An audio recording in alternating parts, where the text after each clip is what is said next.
Hello, good morning, जोहर। मैं संजय, आप सभी का न्यूज झारखंड में स्वागत है। चलिए शुरुआत करते हैं आज की झारखंड की बड़ी खबरों के साथ। पहली बड़ी खबर की बात करें तो उत्तराखंड चमोली से सकुशल लौटे लातेहार के 6 मजदूर। उत्तराखंड के चमोली स्थित पावर प्रोजेक्ट में मजदूरी करने गए लातेहार जिला के बरियातू खालसा जागीर के मजदूरों ने बताया कि मौत उनको छूकर निकल गई। भगवान की कृपा रही कि वे सभी सकुशल अपने घर लौट गए हैं। शुक्रवार को पलामू एक्सप्रेस से लातेहार पहुंचने के बाद सभी अपने घर गए। हालांकि पहले से ही मोबाइल फोन पर मजदूरों ने अपने लौटने की जानकारी परिजनों को दे दी थी। शुक्रवार को रूपलाल सिंह, अंकित सिंह, चंदन सिंह, योगेंद्र सिंह, आनंद सिंह और अमलेश सिंह जैसे ही गांव पहुंचे, गांव में खुशी का माहौल छा गया। कोई अपने पति तो कोई अपने पुत्र से चमोली में हुए हादसे की जानकारी ले रहा था। काफी देर बाद गांव में सब कुछ समान हो गया। अगली बड़ी खबर की बात करें तो सरकार नहीं लाएगी नई नियोजन नीति। 2016 से पूर्व की नीति पर ही मिलेगी नौकरी। नए सिरे से नियुक्ति के लिए जारी होगा विज्ञापन। हेमंत सरकार के कैबिनेट ने बीते 3 फरवरी को पुरानी नियोजन नीति को रद्द करने का अपना निर्णय वापस ले लिया है।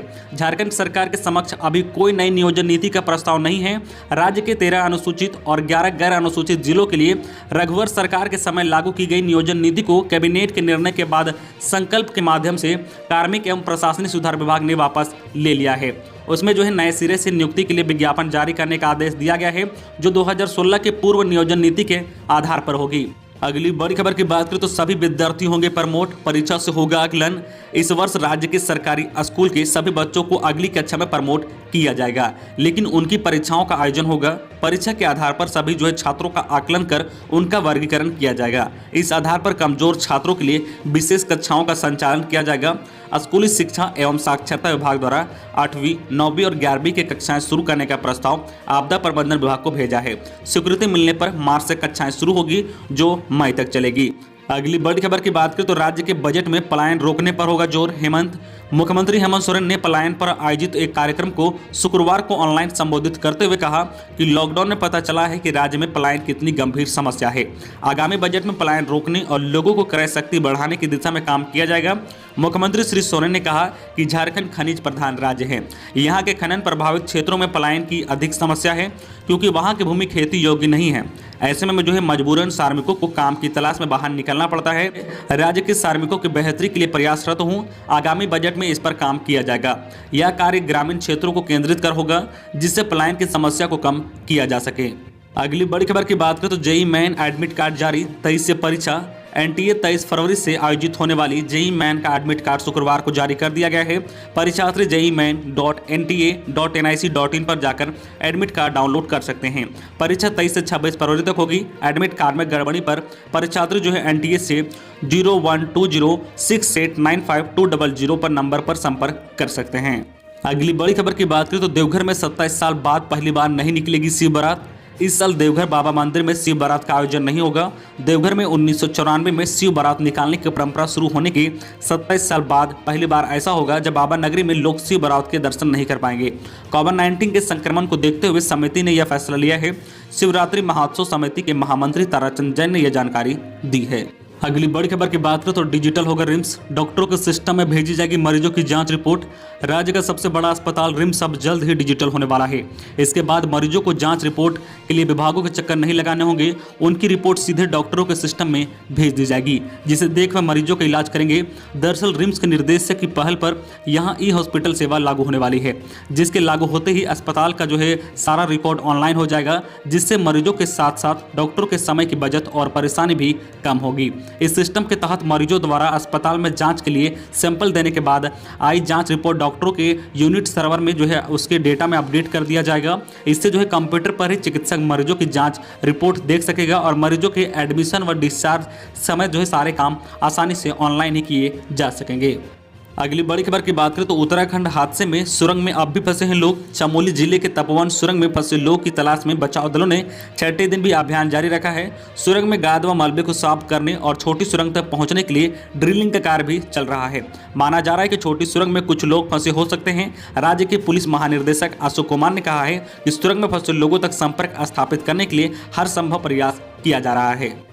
अगली बड़ी खबर की बात करें तो रांची से जयपुर सहित 5 शहरों के लिए विमान सेवा शुरू होगी। देवघर एयरपोर्ट से अप्रैल में शुरू होगी फ्लाइट। रांची जल्द ही 5 और शहरों से हवाई मार्ग से जुड़ जाएगा। परिवहन सचिव के रवि कुमार ने बताया कि बैठक में रांची से विमान सेवा बढ़ाने पर चर्चा हुई है। इसमें एयरलाइंस कंपनियों ने 5 नए सेक्टर में विमान सेवा शुरू करने पर सहमति दी है। समर शेड्यूल में रांची से गुवाहाटी, जयपुर, त्रिवेंद्रम, लखनऊ और पुणे के लिए सीधी विमान सेवा शुरू होगी। अभी रांची से 20 विमान सेवा उड़ रहे हैं। रांची के बाद देवघर से भी विमान सेवा शुरू होगी। शुक्रवार को परिवहन सचिव की अध्यक्षता में एयरलाइंस कंपनियों के साथ बैठक हुई। परिवहन सचिव ने कहा कि देवघर एयरपोर्ट में लाइसेंसिंग का काम चल रहा है, यह मार्च तक पूरा हो जाएगा और अप्रैल से देवघर एयरपोर्ट से विमान उड़ान भरने लगेगी। अगली बड़ी खबर की बात करें तो मजदूरों की तलाश में उत्तराखंड गए परिजन। चमोली हादसे में लापता मजदूरों को तलाशने लोहरदगा से परिजन उत्तराखंड गए हैं। शुक्रवार को मजदूरों के परिजन राज्य सरकार के सहयोग से गरीब रथ से रांची से दिल्ली रवाना हुए हैं। वहां से सभी उत्तराखंड जाएंगे। अगली बड़ी खबर की बात करें तो राज्य में कोरोना टीका का दूसरा डोज आज से मिलेगा। राज्य में शनिवार को कोरोना टीका का दूसरा डोज देने की शुरुआत होगी। इसकी पूरी तैयारी कर ली गई है। 16 जनवरी को जिन लोगों ने टीका लगाया था उन्हें 13 फरवरी को दूसरा डोज दिया जाएगा। एनएचएम के अभियान निर्देशक रविशंकर शुक्ला ने यह जानकारी दी है। उन्होंने बताया कि टीकाकरण चल रहा है। दूसरा डोज 28 दिन के बाद लेना है। टीके का दूसरा डोज लेने के लिए सभी को एसएमएस के माध्यम से जानकारी दी जा रही है। टीकाकरण केंद्र पर जाते ही कोविन ऐप में मोबाइल नंबर डाला जाएगा। इससे पता चल पाएगा कि उन्होंने कोविशील्ड लिया है या फिर कोवैक्सीन। इसके बाद टीका लगाया जाएगा। अगली बड़ी खबर की बात करें तो ड्राइविंग टेस्ट में चालक को पहनना होगा हेलमेट। अब ड्राइविंग टेस्ट के दौरान वाहन चालकों को हेलमेट पहनना होगा। इसकी शुरुआत कर दी गई है। पहले टेस्ट के दौरान हेलमेट नहीं पहनना होता था, लेकिन वाहन चालकों को सड़क सुरक्षा के प्रति जागरूक करने के मकसद से भी ऐसा किया गया है। टेस्ट शुरू होने के पहले बिना हेलमेट के चालकों का वीडियो बना लिया जाएगा और इसके बाद हेलमेट पहनना होगा। डीटीओ प्रवीण कुमार प्रकाश ने कहा है कि वाहन चालकों की पहली ट्रेनिंग यहीं से शुरू होती है। ऐसे में चालकों में यहीं से जागरूक किया जाएगा। अगली बड़ी खबर की बात करें तो पंचायत चुनाव जल्द कराने की कोशिश होगी। तिवारी झारखंड के मुख्य सचिव रहे सेवानिवृत्त एएसआई अधिकारी डॉक्टर तिवारी ने शुक्रवार को राज्य निर्वाचन आयुक्त का पदभार ग्रहण कर लिया।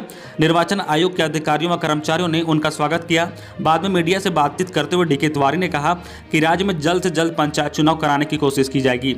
हालांकि उन्होंने स्वीकार किया कि पंचायत चुनाव के लिए की जाने वाली आवश्यक तैयारी अभी नहीं हुई है। पंचायतों के परिसीमन, आरक्षण, रोस्टर से लेकर मतदाता सूची के प्रकाशन तक का काम शेष है। तैयारियों को अतिशीघ्र पूरा कर आयोग चुनाव की घोषणा करेगा। अगली बड़ी खबर की बात करें तो झारखंड के साहिबगंज में महाराष्ट्र पुलिस की कार्रवाई। 400 आईफोन चोरी कर भागने वाले आरोपी को दबोचा।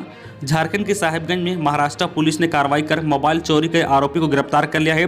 पुलिस ने साहिबगंज के प्यारपुर से आलम शेख नामक शख्स को अरेस्ट किया है। उनके पास से 2.5 लाख रुपए बरामद किया गया है। दरअसल गत 14 दिसंबर को महाराष्ट्र के भेवड़ी से एक दुकान से आरोपित आलम शेख ने 400 आईफोन मोबाइल चोरी कर साहिबगंज आ गया था। यहां से पश्चिम बंगाल के मालदा के रास्ते बांग्लादेश ले जाकर चोरी किए गए सारे फोन को बेच दिए हैं। महाराष्ट्र पुलिस इसी मामले में आरोपी का पीछा करते हुए साहिबगंज पहुंची है और महाराष्ट्र पुलिस ने साहिबगंज पुलिस के साथ मिलकर आरोपी को धर दबोचा है। अगली बड़ी खबर की बात करें तो विद्यार्थियों की समस्या लेकर विदेश मंत्री से मिले संजय सेठ। सांसद संजय सेठ ने रूस में मेडिकल की पढ़ाई कर रहे झारखंड सहित देश भर के लगभग 6000 विद्यार्थियों की समस्या को लेकर विदेश मंत्री एस जयशंकर से मुलाकात की। श्री सेठ ने कहा कि झारखंड के 200 विद्यार्थी रूस में मेडिकल की पढ़ाई कर रहे हैं। अधिसंख्यक विद्यार्थी मेडिकल की पढ़ाई करते हैं।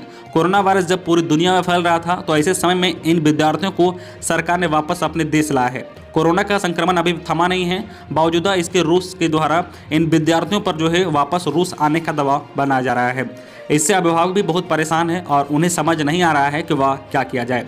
उनका करियर दांव पर लग सकता है। उन्होंने विदेश मंत्री से इस मामले में हस्तक्षेप करने का आग्रह किया है। श्री सेठ ने बताया कि रास्ता निकालने की कोशिश की जाएगी। तो ये थी आज की झारखंड की टॉप बड़ी खबरें। इसी तरह झारखंड की हर छोटी बड़ी खबर देखने के लिए आप हमारे चैनल न्यूज झारखंड चैनल को सब्सक्राइब करके बेल आइकन प्रेस कर दीजिए, जिससे आपको झारखंड की हर छोटी बड़ी खबर का अपडेट आप तक पहुंचता रहे। तो आज के लिए बस इतना ही। हमें दीजिए इजाजत, फिर मिलते हैं नेक्स्ट न्यूज में।